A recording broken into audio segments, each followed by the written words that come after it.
Ang mabuting balita ng Panginoon ayon kay San Mateo. Noong panahong iyon, tinipon ni Jesus ang 12 alagad at binigyan ng kapangyarihang magpalayas ng masasamang espiritu at magpagaling ng may karamdaman.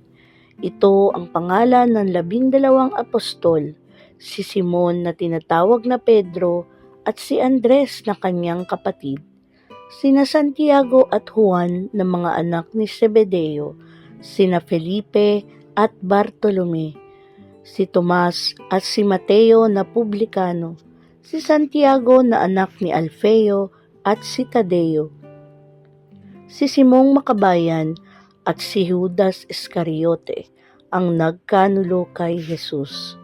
Ang 12 ito'y sinugo ni Jesus at kanyang pinagbilinan.